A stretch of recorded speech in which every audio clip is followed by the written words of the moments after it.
Chers élèves, dans cette dernière vidéo du jour, vous allez recopier la leçon Grand 3, utilisation du rapporteur. Donc vous êtes dans votre cahier partie leçon et vous écrivez ce titre-là. Encore une fois, pour les leçons, je vais vite, donc vous faites pause pour prendre le temps de recopier et de faire les constructions nécessaires, bien évidemment. Alors, sur le rapporteur, il y a la cible, qui est une croix, et ou un petit trou. Donc, c'est ce qu'on a appris, c'est cet endroit-là. C'est là que l'on place le sommet de l'angle, donc on place le sommet de l'angle sur cette cible.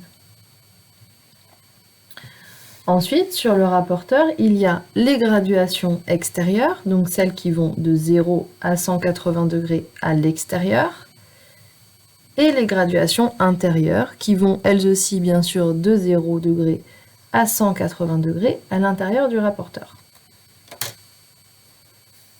Ensuite, on écrit la méthode qui permet de mesurer un angle. Première étape de la méthode, on place le sommet de l'angle dans la cible.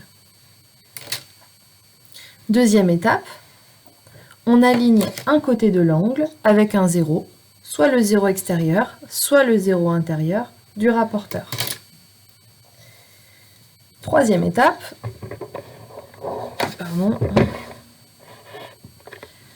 on lit la mesure de l'angle avec le deuxième côté de l'angle et j'ai noté, attention, ne pas se tromper entre les graduations intérieures et extérieures, bien évidemment. Faites pause, prenez le temps de noter tout ça.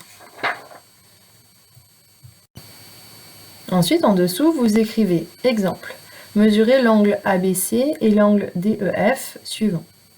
Je vous laisse construire sur votre cahier deux angles, un angle aigu et un angle obtus, comme moi, donc en mettant les lettres aux mêmes endroits que moi. Pour l'écartement, peu importe si c'est pas exactement le même, mais vous respectez, celui-ci est aigu, celui-ci est obtus. Et ensuite, vous écrivez en dessous ABC égale et DEF égale. Et on refait la méthode une dernière fois. Premier point de la méthode, on place le sommet de l'angle dans la cible du rapporteur. Ensuite, on aligne un côté de l'angle avec un 0 du rapporteur. Moi, je choisis d'aligner le 0 intérieur avec ce côté de l'angle. Comme je suis aligné avec le 0 intérieur, je lis les graduations à l'intérieur et ici, j'arrive à 29 degrés. Je le note, ici. Je fais le même travail sur l'angle DEF. Je place donc le sommet de l'angle dans la cible du rapporteur et ensuite j'aligne un côté du rapporteur, un 0 du rapporteur avec par exemple ce côté de l'angle.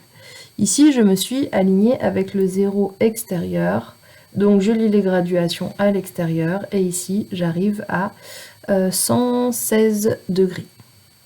Donc 116 degrés. Bien évidemment, vous n'aurez pas les mêmes mesures que moi, et peu importe. J'ai noté une remarque. On vérifie la cohérence de son résultat, car on sait si les angles sont aigus ou obtus.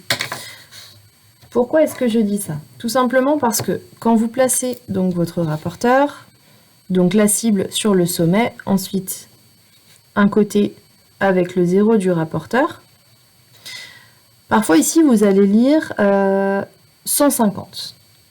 Ou 151 degrés même. Pourquoi est-ce que vous allez lire 151 degrés? Eh bien parce que ici vous vous êtes trompé de graduation. Nous on est aligné avec le 0 intérieur, donc on doit lire à l'intérieur. Et une erreur classique, c'est de lire les graduations à l'extérieur. Et donc de voir ici 151 degrés. Pourquoi est-ce que ici ma remarque permet de trouver son erreur? Eh bien tout simplement parce que si vous marquez que cet angle mesure 151 degrés, eh bien c'est impossible parce que ce n'est pas cohérent. Cet angle-là est un angle aigu, donc sa mesure est comprise entre 0 et 90 degrés. Donc si vous avez trouvé 151, c'est que vous vous êtes trompé dans les graduations. De la même façon, pour celui-ci, je replace mon rapporteur. Celui-ci, on sait que c'est un angle obtus, donc sa mesure est comprise entre 90 degrés et 180 degrés. Donc je place la cible sur le sommet, j'aligne un 0 du rapporteur, Et là, donc, je me suis alignée avec le 0 extérieur. C'est pour ça que j'ai lu les graduations à l'extérieur. Et parfois, on peut se tromper et regarder la graduation à l'intérieur. Et ici, lire 64 degrés. Encore une fois, 64 degrés, c'est la mesure d'un angle aigu. Donc c'est incohérent avec cet angle-là, puisque visuellement, on voit que c'est un angle obtus. Faites donc attention à ça et notez la remarque que j'ai écrite.